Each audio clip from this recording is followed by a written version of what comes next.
नमस्कार दोस्तों। तो आज हम पढ़ेंगे सिविल प्रक्रिया संहिता की धारा 55 गिरफ्तारी और निरोध, अरेस्ट एंड डिटेंशन। सामान्य तौर पर तो क्रिमिनल मामलों में ही गिरफ्तारी का प्रावधान होता है और सिविल मामलों में गिरफ्तारी नहीं की जाती। तो यहाँ क्वेश्चन यह उठता है कि सिविल मामलों में गिरफ्तारी और निरोध कैसे किया जा सकता है, क्योंकि सिविल मामलों में तो क्षतिपूर्ति और अधिकार की प्राप्ति होती है। तो इसका जवाब यह है कि यदि किसी मामले में न्यायालय को ऐसा लगता है कि वह व्यक्ति जिसके खिलाफ डिक्री पारित की गई है वह डिक्री के निष्पादन में बाधा पहुंचाएगा, कोई रुकावट या परेशानी खड़ी करेगा, तो न्यायालय उसे गिरफ्तार करने का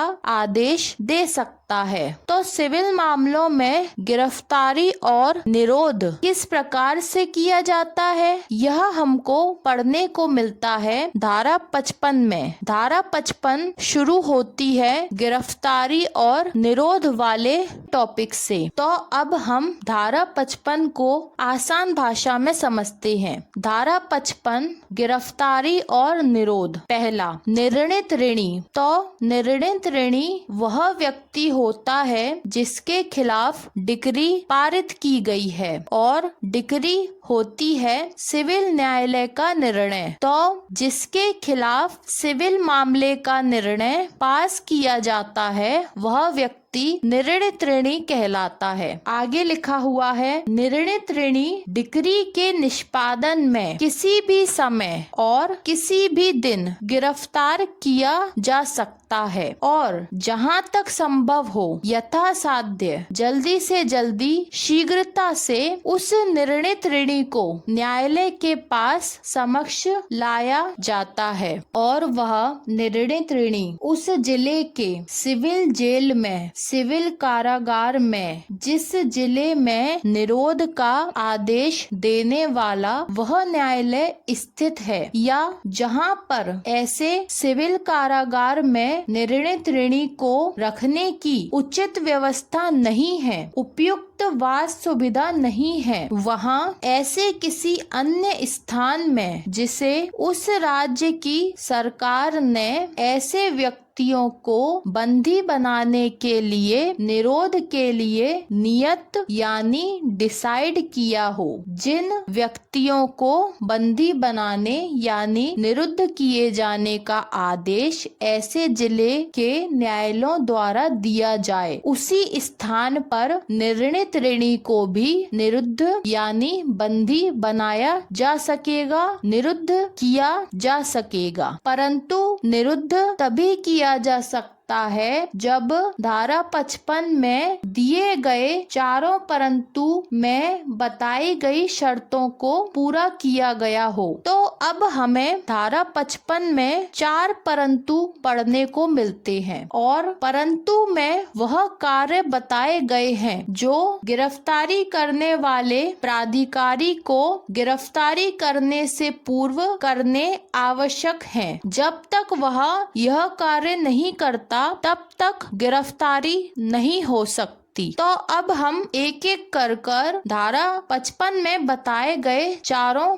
परंतु को पढ़ेंगे। परंतु पहला, प्रथमता। धारा 55 के अधीन रहते हुए गिरफ्तारी करने के उद्देश्य प्रायोजन के लिए गिरफ्तारी करने के लिए प्राधिकृत ऑथोराइज्ड जिस अधिकारी को गिरफ्तारी करने का अधिकार प्राधिकार प्राप्त है उसके द्वारा किसी भी निवास गृह रहने के घर में सूर्यास्त के पश्चात यानी सूर्य डूबने के बाद और सूर्योदय के पूर्व यानी सूर्य उगने से पहले प्रवेश नहीं किया जाएगा। परंतु दूसरा,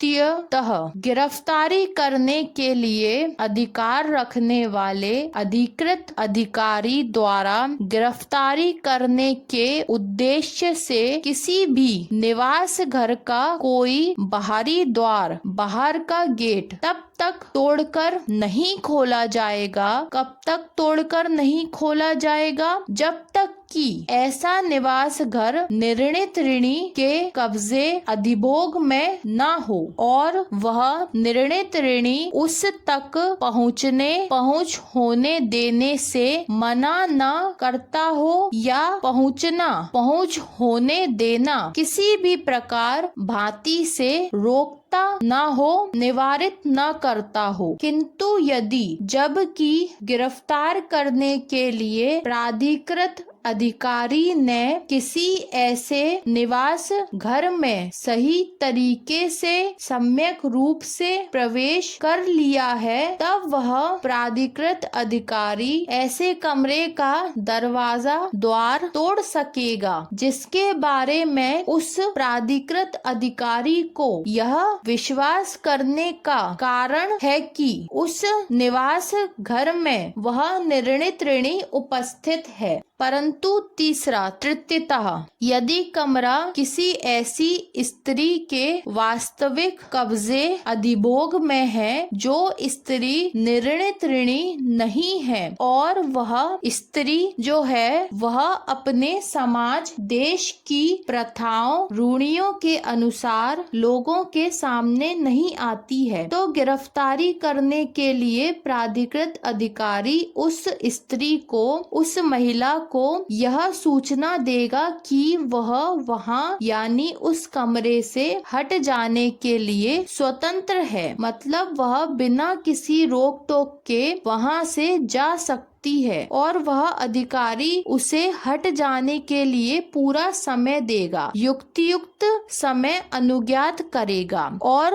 उस स्त्री को हट जाने के लिए पूरी युक्त सुविधा देगा। उसके बाद पश्चात वह गिरफ्तारी करने के उद्देश्य से कमरे में प्रवेश कर सकेगा। परंतु चतुर्थता, जहाँ वह डिक्री, कौन सी डिक्री? जिस डिक्री के निष्पादन में निर्णित ऋणी को गिरफ्तार किया गया है वह डिक्री धन के भुगतान संदाय के लिए है और निर्णित ऋणी उस डिक्री की रकम जिस धन का उसे भुगतान करना है और उसकी गिरफ्तारी में जो खर्चा हुआ है वह दोनों धनराशियां उस प्राधिकृत अधिकारी को संदत्त यानी भुगतान कर देता है जिस अधिकारी ने उस निर्णित ऋणी को गिरफ्तार किया है। वहाँ ऐसा गिरफ्तारी के लिए प्राधिकृत अधिकारी उसे तुरंत छोड़ देगा यदि उस अधिकारी को उस निर्णित ऋणी से डिक्री का संपूर्ण धन और गिरफ्तारी का पूरा पैसा प्राप्त हो जाता है, तभी निर्णित ऋणी को छोड़ा जाएगा। तो इस प्रकार से हमने धारा 55 की उपधारा 1 के 4 परंतु को पढ़ा, जो हमें यह बताते हैं कि वह कौन सी परिस्थितियां हैं जिनके अंतर्गत रहते हुए किसी निर्णित ऋणी को गिरफ्तार नहीं किया जाएगा। मतलब जब वह परिस्थितियां या वह शर्तें पूरी हो जाएंगी तभी निर्णित ऋणी गिरफ्तार किया जा सकता है। उन परिस्थितियों में रहते हुए उस निर्णित ऋणी को गिरफ्तार नहीं किया जाएगा। इसके बाद आती है धारा 55 की उपधारा 2, जिसे अब हम आसान भाषा में समझते हैं। राज्य सरकार गजट में, राजपत्र में, तो राजपत्र होता है सरकारी सूचना का पत्र, अधिसूचना के द्वारा यह घोषणा कर सकेगी। क्या घोषणा कर सकेगी?